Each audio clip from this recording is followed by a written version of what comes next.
Plaza Podcast. Historias que cuentan.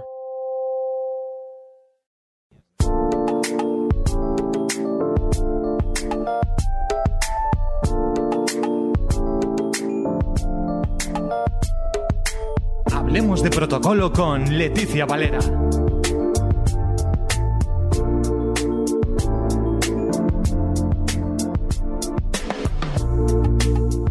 Amigas y amigos, ¿cómo estáis? De todo corazón os deseo que os encontréis fenomenal, con el ánimo muy alto, porque todo pasa y estamos en la recta final, estoy convencida. Hoy voy a hablaros a colación de nuestros podcasts, de nuestras conversaciones sobre la indumentaria. Os voy a hablar de en esos orígenes en los que contemplábamos. ¿Os acordáis que contábamos que el origen de la indumentaria sobre todo viene en el ser humano? Claro está, sobre todo viene determinado porque tenía frío, después de estudios y estudios y estudios. Pero claro, al principio uno lo utilizábamos para taparnos por frío, pero luego se convirtió en algo muy unido a nuestra piel, muy inherente a nuestra piel.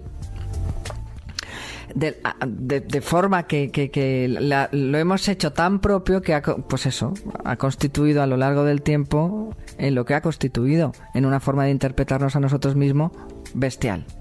Pero bueno, remontándonos o volviendo otra vez a lo que es el origen de la indumentaria, yo me remonto a África y quiero hablaros de el seer, porque el seer, que por cierto es la traducción de la lengua Wolof, una de las etnias mayoritarias del cuenco occidental africano, ¿vale? Y la traducción de esta palabra, de seer, con dos es, significa paño, ¿vale? Es lo que en Occidente conocemos como paño. Y es, al fin y al cabo, una sola pieza de tela. Pues imaginaros, en los orígenes de la indumentaria, compuesta de materia o material vegetal, generalmente rectangular, y que originariamente una persona utilizaba para cubrir su cuerpo de la cadera hasta los muslos. ¿Vale? Bueno, desde luego es la prenda más sencilla que tanto un hombre o una mujer ha utilizado a lo largo de la historia de la humanidad, que ha utilizado y que ha elaborado, las dos cosas. Porque el serer ha sido concebido más que para ser visto, lo que hablábamos, para abrigar esa necesidad que teníamos de abrigarnos. Luego otra cosa ha sido que se ha hecho tan a nosotros lo que utilizábamos para abrigarnos, aunque fuera una prenda hecha de materiales vegetales como el ratán, imaginaos qué cosa más incómoda. Luego ha ido evolucionando a lo largo del tiempo y se ha convertido en algo muy profundo. La indumentaria barra la moda es algo muy profundo porque marca nuestro sentir, nuestra forma de interpretarnos a lo largo de toda la historia. No hay más que ver la moda para ver el reflejo de la sociedad. Pero volviendo otra vez al seer, os vuelvo a decir que fue concebido o ha sido concebido más que para lucirse, para abrigar. Pero es verdad que a lo largo del tiempo su utilización fue evolucionando tanto en su forma de cubrir el cuerpo como en el tejido utilizado. Muy bien, el seer en nuestros días se sigue usando en muchos países de África. Sin embargo, las costumbres son diferentes según la etnia o la religión a la que se pertenezca. Bueno, vamos a poner un ejemplo. Evidentemente, allí donde la influencia islámica es más intensa, las prendas son más amplias, porque cubren todo el cuerpo. Sin embargo, en zonas de África donde no ha influido el Islam o por ejemplo el catolicismo y sus culturas siguen siendo animistas, es decir, de culto a la naturaleza, a los dioses que se integran en la naturaleza, la prenda denominada paño, es decir, el seer, se utilizaba en esa evolución cubriendo menos que si la etnia o la tribu tenía influencia del Islam. El uso del seher no es exclusivo de las mujeres. En realidad tiene un valor mixto. Los hombres, sobre todo en el cuenco occidental africano, lo utilizaban con mayor regularidad que en el norte. Las mujeres siempre le han dado un doble uso a este paño, ¿vale? Es decir, incluso lo utilizan en la actualidad como ropa interior, pero también en esa doble función ha llegado hasta la actualidad que lo utilizan no solamente como ropa interior, sino también como prenda de vestir. Vamos a hablar es muy curioso todo esto, de los diferentes tipos de seher. Vamos a hablar del seher blanco, que es el seher blanco de la novia. La traducción literal en este dialecto Wolof del que estoy haciéndoos mención es seher bou wek. Representa virginidad y en la noche de bodas debe ser marcado con la sangre para demostrar la pérdida de la inocencia de la muchacha. El seher mortuorio en Wolof, seheru neek, decora o digamos que acompaña al difunto en su tránsito al otro mundo. Y en los dibujos de este seher se cuenta la vida de la persona fallecida, o bien explica los ritos y ceremonias de la etnia a la que pertenecía el difunto. ¿Qué os parece? Interesante, ¿verdad?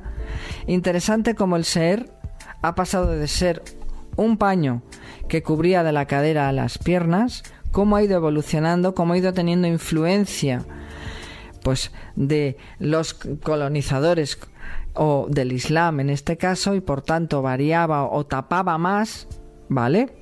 Y luego por otra parte la influencia solamente animista iba cubriendo, hombre, también cada vez más el cuerpo humano, pero mucho menos que con la influencia islámica. Y bueno, es muy interesante que sigamos viendo esa simbología del seher, porque sus usos y costumbres están llegando o han llegado hasta nuestros días. Y si no, lo que os acabo de contar tan bonito de la utilización de ese doble uso del seher por las mujeres, tanto como ropa interior como prenda de vestir. Bueno, pues después de haberos mencionado el seher blanco de la novia y el mortuorio, quiero hablaros del seher largo, que en Wolof se dice seher bou gudu. Demuestra el punto que os estoy contando ahora. Es el paso en la evolución más importante de esta prenda, porque además no solamente, como vamos a ver a partir de ahora, será por su tejido, porque ya evidentemente el ratán lo hemos dejado, entre otras cosas porque con el Islam se introdujo el algodón en el cuenco occidental africano, entonces muchas partes empezaron a utilizar ya el algodón para tejer. Pero bueno, a lo que íbamos. Este seher largo demuestra un paso en su evolución, ya que es una prenda que cubre a partir del ombligo hasta los tobillos. Se constituye ya por tradicionalmente de 7, digamos, bandas de seher cosidas entre ellas, ¿vale? Y con ellos se envuelve el cuerpo, que va por tradición, por ritual, del lado derecho al lado izquierdo a la hora de enrollarlo. Primero, la primera parte de ese seher, que está hecho de bandas, ¿correcto? Se pone la primera parte en el lado izquierdo, perdón, en el lado derecho, y se enrolla alrededor del cuerpo, del ombligo hasta los tobillos, hasta llegar a la parte izquierda. El borde superior del seher largo en Wolof es Fini Siri, que es donde, digamos, la parte que sirve para hacer el nudo. La parte derecha Sokono Bolo es la parte que no se ve, es la que se ha quedado dentro del cuerpo. El borde de abajo, Duguma Bolo, es la parte que roza los tobillos y simboliza la tierra, la fuerza de la naturaleza. Y normalmente se adorna con una franja decorativa para resalzar la madre tierra, el símbolo de la madre tierra tan importante en África, tan maravilloso, tan necesario para todos nosotros de cualquier parte del mundo. Ahora vamos a hacer esa referencia a los tejidos que antes ya os he hecho una pequeña reseña. Y bueno, pues ¿qué os voy a decir de los tejidos, cómo han ido evolucionando en África? Estamos hablando sobre todo del cuenco occidental africano y los tipos de tejidos con sus diseños en colores y motivos muy variados. Los convierte en tejidos en tejidos, en elementos muy vivos, con mucha potencia, que transmiten muchísima información y son muy vibrantes. Y bueno, desde luego, incluso puedo deciros que motivos que pueden ser o considerados clásicos han llegado hasta nuestros días de manera tradicional. Ya sabemos, ya tenemos muy claro que el concepto tradicional no significa que nada esté apolillado, sino todo lo contrario. Todo lo contrario, si algo tradicional ha llegado hasta nuestros días, y estamos hablando desde el principio de los tiempos cuando se utilizaban estos paños, ¿me entendéis? Si ha llegado hasta nuestros días, lo que está demostrando es precisamente todo lo contrario, que la tradición está muy viva, está absolutamente en movimiento. Y con los motivos en los tejidos africanos es lo mismo. Aquellos motivos que se utilizaban, aquellos dibujos, aquellos diseños que se utilizaban anteriormente han llegado hasta nuestros días y se han convertido o conviven con los modelos contemporáneos. Una de dos, o se siguen utilizando viniendo de la tradición o se han fusionado completamente con nuestros modelos contemporáneos. Maravilloso, ¿verdad? En la época precolonial, la tela se utilizaba como moneda de cambio en muchas regiones de África. También lo encuentro apasionante. Y para confeccionar el vestido de una mujer hacía falta un determinado número de varas de paño que se tomaba como unidad monetaria. El diseño textil en el arte africano, o es el arte africano por excelencia. Fijaos, es lo que os acabo de contar en realidad. Para quien sabe leerlo, nos daremos cuenta de que narra una historia muy importante sobre la persona quien viste esa prenda, ¿vale? Y enlaza perfectamente con lo que hemos estado hablando sobre la importancia de la historia de la indumentaria a lo largo de los siglos para el ser humano, porque nos define, nos interpreta. Pues en África no es diferente, ni mucho menos. Puede ser que los tejidos no sean, digamos, tan elaborados, aunque sí, pero bueno, ya me entendéis lo que quiero decir. No es una seda que tiene un proceso mucho más complicado, digo yo, o más largo por lo menos. Pero, sin embargo, lo que es el elemento decorativo, los colores utilizados representan muchísimos, un vehículo de transmisión de información brutal, en el que conviven en esos motivos los diseños ancestrales con los contemporáneos, o que los tradicionales han llegado hasta nuestros días y se siguen utilizando. Por tanto, el diseño textil para África es arte, es el arte por excelencia, y porque además quien sabe interpretarlo se da cuenta de que siempre está contando una historia. Os estaba hablando de la época precolonial, ¿vale? Pues ahora os voy a hablar de la época colonial. Y es un ejemplo precioso y clarísimo. En época colonial, ¿vale?, los diseños y el modo de vestirlos fueron el vehículo silencioso, pero muy eficaz, en el que sobre todo la mujer africana expresaba su opinión sobre la clase dirigente colonial. Interesante, ¿verdad? En general, los motivos de estampados, los símbolos o el significado de esos decoraciones en los tejidos africanos tienen 4 grandes categorías que para ellos son, digamos, los valores importantes en los que descansa cualquier etnia, su cultura o su tradición. La vida de la mujer, la vida urbana, la naturaleza y los ritmos. Increíble, ¿eh? Vamos, lo veo, muy apasionante. La primitiva vestimenta de ratán dejó de utilizarse, os vuelvo a repetir, cuando los árabes introdujeron el algodón. Y hoy en día es la fibra textil más utilizada, sobre todo en el África subsahariana. El Senegal, concretamente, que además es un país que yo conozco bien, se caracteriza por tener producción propia de algodón y además la hace de manera suficiente para cubrir sus necesidades, con lo cual está muy bien. Destacando zonas como, por ejemplo, que yo conozco, la Casamance, que está en el sur.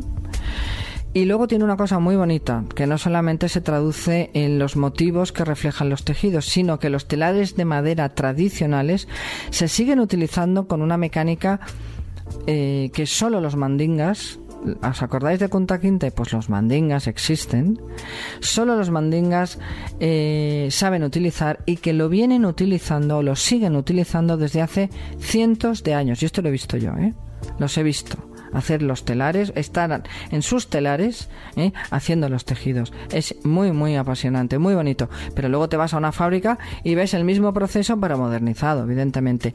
Y esa es una de las valores que tiene el continente africano, y es que en los tejidos, ya os lo he mencionado, convive lo tradicional y lo contemporáneo sin hacerse daño. Perfectamente casan.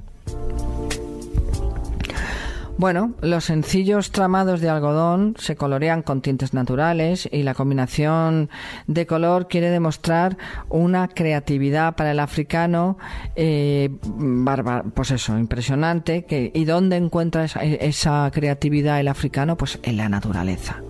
En la naturaleza, todo lo que hay en la naturaleza se transmite a través de los tejidos. Si no es por el motivo, es por el color. Pero siempre, siempre, siempre hace referencia a ese elemento natural.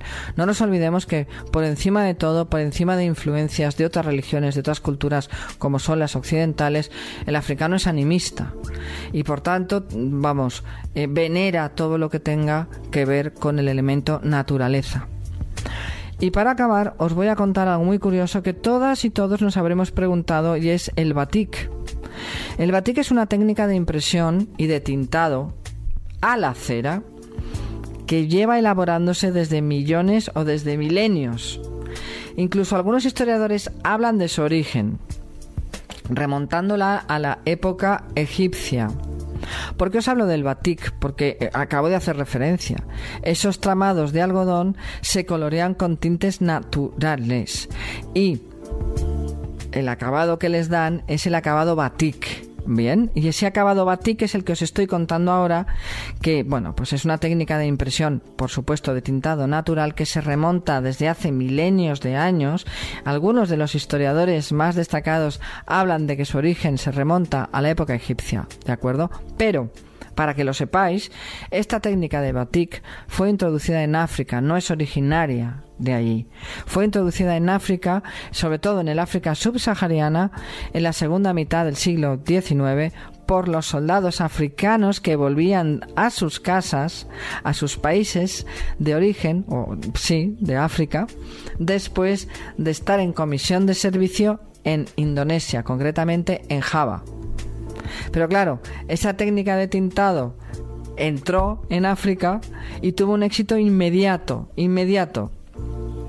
Y el africano lo adoptó, lo atrapó, lo empezó a utilizar a su manera y empezó a elaborar esta expresión artística, como son los estampados, como son los colores utilizados que representan siempre elementos de la naturaleza, y sus estampados les ayuda a interpretarse incluso actualmente.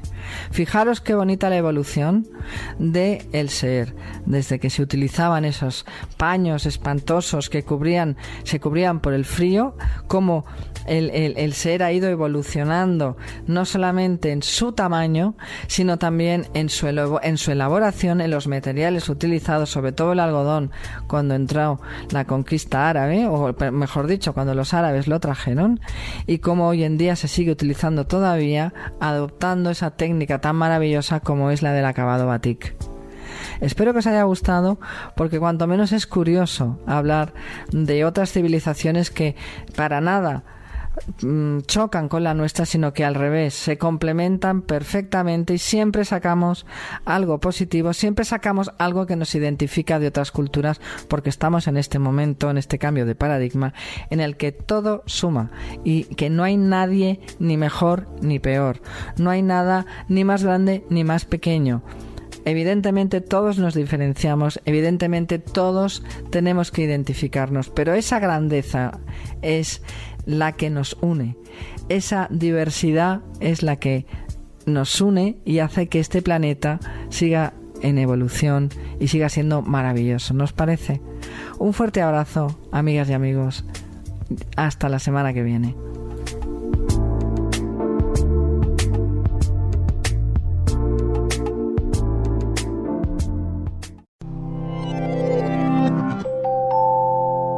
Plaza Podcast. Historias que cuentan.